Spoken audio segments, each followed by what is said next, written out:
Barkin, robotic pets that feel real. Hello, and welcome to The Art of Intelligence, where we decode the future of AI, one story, one use case, and one bold idea at a time. I'm your host, Barlas UJ, inviting you to join me and industry leaders as we explore how artificial intelligence is reshaping our world, from the boardroom to the classroom and beyond. Whether you're an innovator, a skeptic, or just AI curious, this is your front row seat to the real conversations and practical insights behind the buzzwords.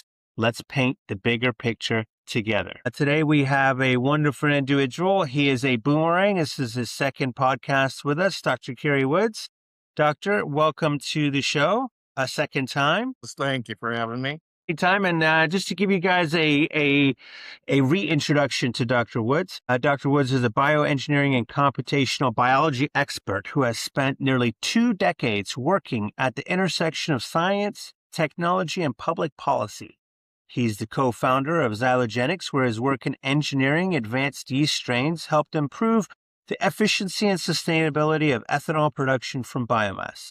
As CEO of Indie Biosystems, he leads systems biology and computational biology projects that help life sciences organizations analyze and commercialize complex biological data. And he's a summa cum laude doctor graduate in health administration and management. Dr. Woods is also the author of The Machine of Democracy, a treatise on how American democracy functions as physical, digital, and human infrastructures. And on this podcast, he brings a unique practical systems-level perspective to conversations about innovation, policy, and the future of technology-driven society. Wow, that's a great resume. I absolutely love it. So, yeah, Superman. Best-selling global author, by the way, which is fantastic. We're very lucky to have Dr. Woods. Doctor, can you give me an answer to a question? We're gonna do a little different one since you answered the last one so well. Can you tell us, using AI or AI as a background for the question, what would you change in our political landscape today? Well, Carlos, thanks for asking that. That's really teeing up the new book. The Machinery of Democracy is something that I am extremely proud to spend the time working on, where we get to discuss in depth different things that are going on with how our democracy is moving forward. And if there was one thing that I could utilize AI for, it would be almost certainly to eliminate to the greatest degree the economics of political disinformation. The amount of money that is spent at this point in time is roughly $10.5 billion, 40% of which is being spent in the United States to pass financial funding and economic disinformation that is almost entirely focused on American elections. And if there was one thing that I could do, it would be to focus on eliminating it from Facebook as the primary platform for political disinformation. Not the only one, but it is the one that apparently has the most return on investment for the people who do this kind of. That's great. That's a great topic.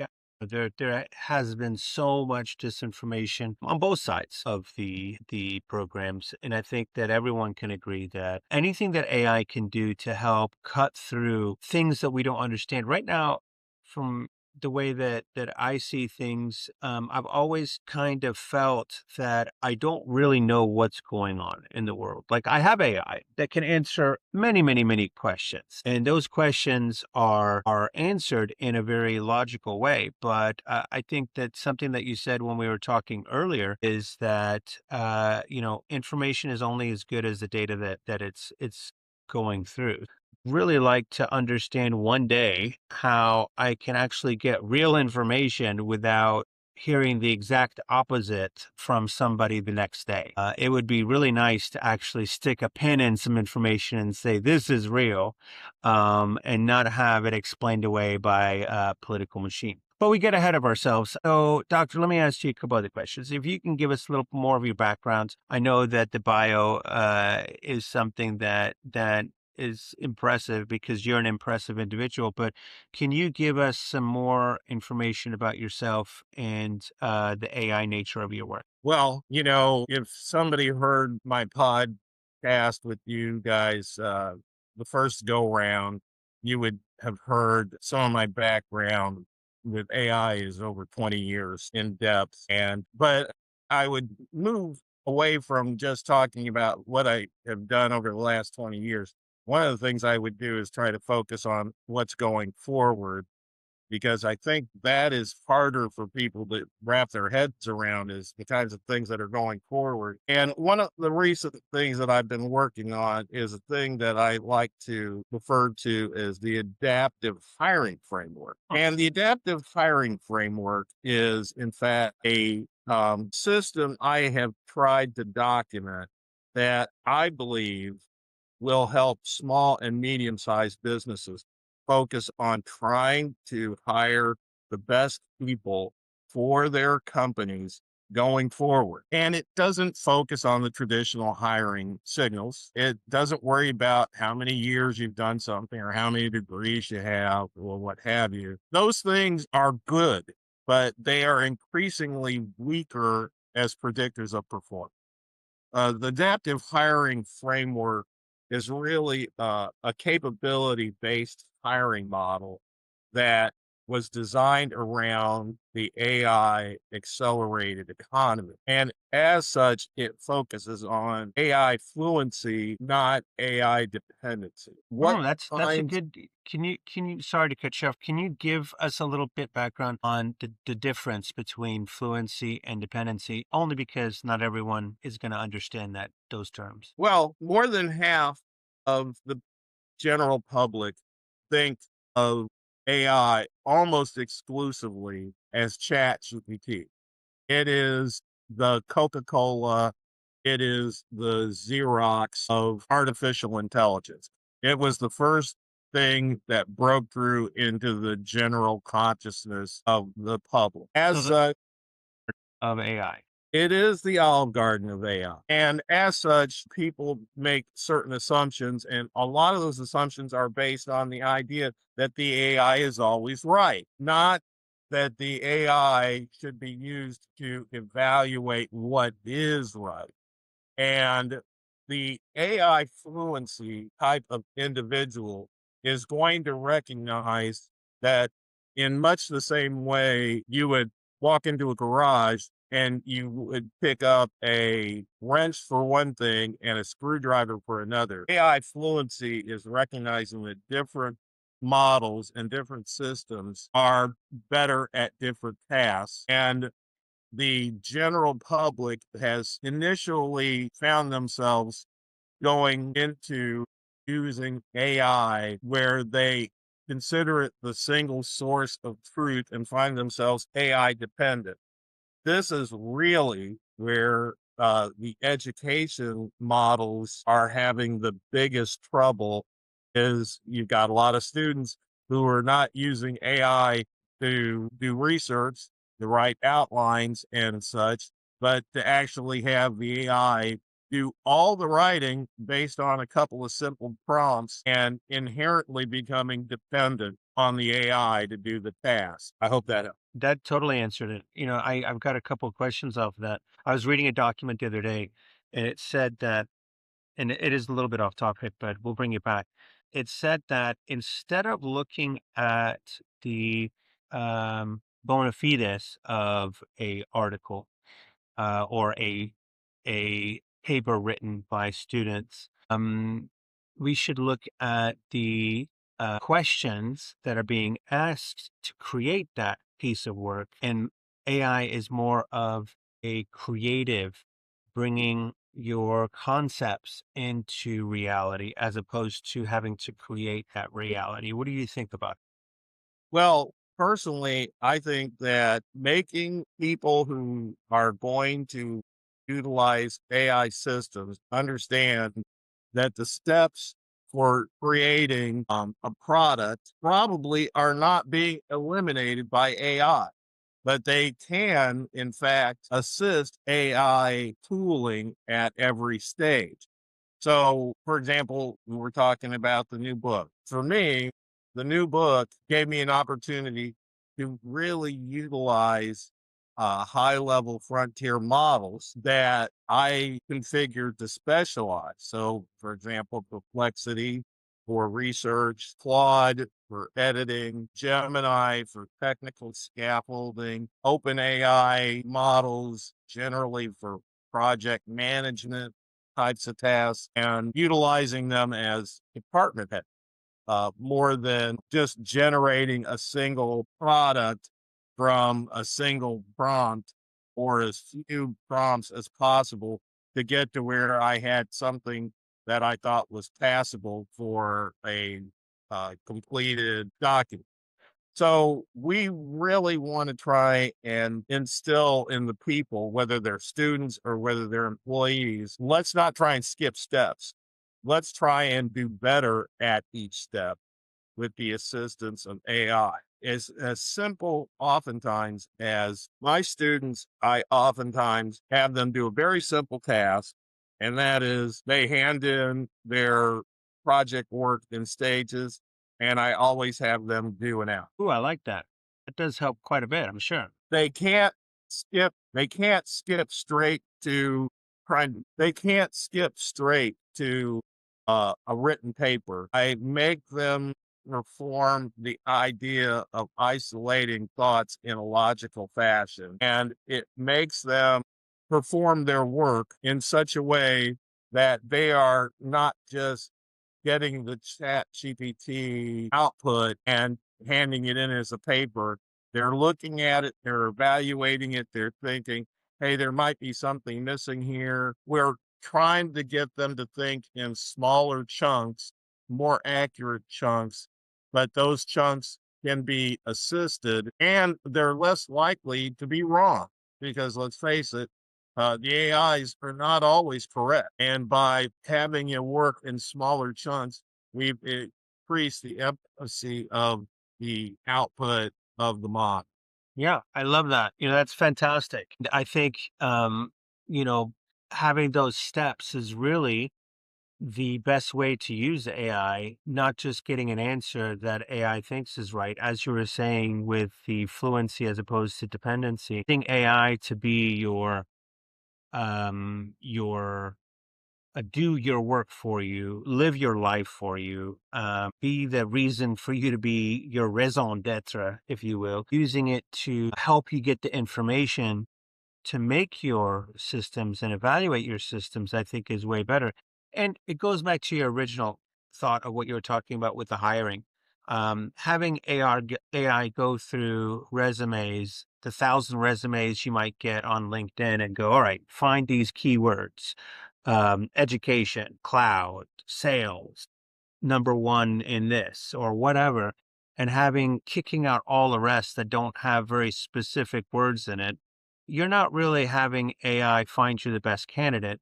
You're really having AI be a secretary and is cutting out all of the what you would think is fluff, but you probably will miss out on all of the greatest candidates because it's not really looking at what you said, AI fluency, being able to talk, use, think, with AI in today's systems. The same guy that is in IT that has worked for 30 years and might have 30, 40, 50 years of keeping the lights on experience might not have the best ability to work in AI moving forward. So I think what you're talking about is really relevant. And here is an absolute linchpin to the concept of AI fluency versus AI dependency. And that is by breaking it down into these smaller chunks, we understand where the nature of AI may fail. And we want humans to still retain ownership of the decision. That's what we want. We want the AI to give us accurate information, and then we want someone to be in charge of what is done with that accurate information. Retaining ownership of decisions is going to be an important part of how humans work with AI going forward. What do you think? about all of the scares of AI. I know that's something that most people don't talk about, don't bring up. And I know Terminator and all these scary movies have brought up all kinds of crazy things. But honestly, parts of it is true. There is a difference between AI that has parameters and that is a set piece of data and you can control, and synthetic intelligence that is, grown without parameters and can do whatever it wants. What are your thoughts on the dangers of AI? Well, the most dangerous thing about AI is, like many technologies, it is who is in charge of it. It's not the technology itself. Now, here's an absolutely frightening thing for all of humankind since the beginning. Humans have been the top order of most intelligent beings.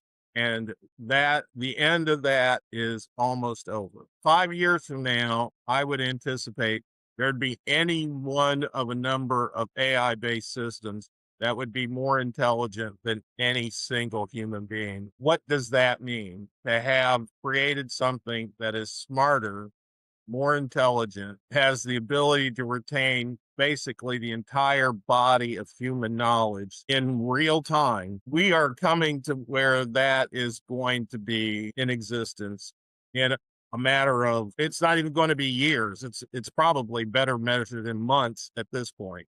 um, 60 months, 5 years, 120 months, 10 years. I think that the time is coming where the AI models will be able to, once we understand how to get more efficiency out of context windows and context capacity, that's coming very, very soon.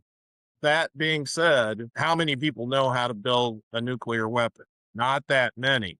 But what really is the thing that you're most concerned with is who's got their finger on the button. This is not that different. I'm not so concerned about firearms as I am the person who owns them and the person who has it pointed at. And this is not any different. And guess what? Guns have been around for hundreds of years. There's still something to be worried about when it comes to who has that gun and who has it pointed at whom. Understood. Definitely understand. That is definitely a great point.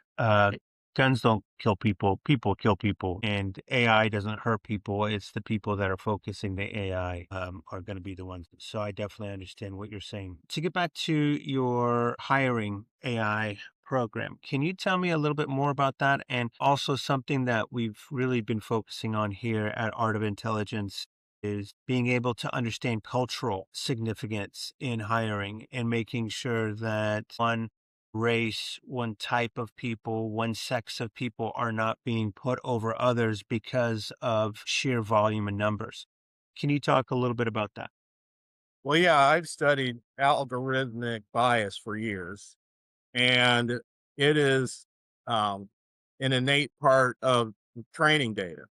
And whoever trains the models has a distinct advantage. That being said, if the model is being trained on the task and not the people, we have much less of a problem. And that's what the adaptive hiring framework focuses on. I don't care how many degrees you have, and I don't care who you know, but I do care about how quickly you can adapt to new tools that do the job better than the old tools. And I also care about how you make decisions about how to share what you've learned. So your best employee going forward is going to be an employee who has a high level of flexibility, the ability to not be stuck in a role that was defined a certain way a year ago and might be very differently defined a year from now. And your best employee was going to share what they've learned with the corporate culture. That is more important than whether somebody is male, female, black, white, and it will allow us to move past some of the kinds of things that we've seen with algorithmic bias on the left and DEI on the right. So we put those things together and we focus on trying to find the people who have the greatest capacity to manage change in real time and share it with their coworkers. That's going to make for the best, most future-proof workforce that you can have. That's what the adaptive hiring framework. It's interesting. So the adaptive hiring framework will hire somebody that is most qualified for the job. But the second or the first question in that framework has to be, do the people hiring even know what they need? And what I'm saying on that one is, uh, it used to be that whenever we were hiring somebody, we were hiring a Superman, right? It can do everything all the time, right? He's good looking, makes sales, or she's good looking, makes sales, works really hard, has a degree, all these things. And you want them to be able to jump in, do every job a little bit good, maybe he does a little bit extra. But now we're seeing people that are getting more snipers or sharpshooters, if you will, where they're doing one task very well. I don't need somebody to do all of it. I need somebody to do this, just like that movie about numbers and, getting a football team to get to, or a baseball team to get to the next level based off of the numbers. How do companies actually find out what they need? Not just say, this is what we should get, this is what we want, and then the adaptive framework finds that. Well, I think that in much the same way, somebody has to go decide what they're going to cook based on what they find when they go hunt. Some people would decide, hey, we are going to go hunt for, we're going to go hunt for duck. We're going to go hunt for pick some kind of animal that you're going to go hunt for, and you go and you hunt with the idea that that's what you're going to cook when you bring it back. Now, a different type of hunter is going to go out and recognize, I am going to bring back whatever is the most logical thing that I find first, and bring that back. If you are somebody who's hunting for the perfect employee, you're going to have trouble finding it. um, that is increasingly difficult. Specialization is a wonderful thing, but it's going to be increasingly difficult to find people who specialize, especially when you're oftentimes going to be going up against an AI that's been trained on a specific set of data, and its level of specialization far outreaches what a person's can be. So the person who goes out and brings back whatever they can find, knowing that it's going to keep them alive until they go hunt again. That person is the person who can use that adaptive hiring framework, in that they're going to go find the logical person that is within their purview, bring that person back into their organization, knowing that it's not toxic, but knowing that, hey, this is going to help us grow our organization, and recognizing if there's any kind of meritocracy in their organization, we'll try and move up the people who seem most capable of being flexible. And the person that you recognize as being most flexible, and passing that information back down to the rest of the organization, is the person that you promote. So the adaptive hiring framework may not be perfect for the one or two person business, but it is very good for the 50 to 500 person business that has some capacity for moving a person up and recognizing who's been quickest to learn new roles as they emerge. I love exactly what you said, flexibility being key. Everyone loves flexible. Everyone can make flexible work. And I do feel like there's been a lot of people in this last 2 years, especially with the 30,000 people laid off by some of the bigger names. Each one has laid off tens of thousands of folks. And I know for a fact that here in the next 8 days, there's going to be another 5,000 people laid off by one of the biggest companies in the United States. I can't really talk about which one, but we all can kind of guess. It's definitely flexibility is the way to go. And I don't know. I don't know which way we're going. I don't know if AI is helping us with hiring or not, but the adaptability program does sound a lot better than the hunt and peck AI that's been going on right now, cutting 800 job applicants out to find someone who's very, very specific. And then what happens is that person that they find, they interview them and they don't work out. And then they have to go back to the 800 and start looking all over again. So by the time the company is 6 months into looking for somebody, they're so burnt out from not finding that exact person that they're just hiring anyone they can, and usually that person doesn't fit, and then they're looking for somebody again the following week. So I think that your framework really is fantastic and is really going to work out. Dr. We're coming to the end of our time.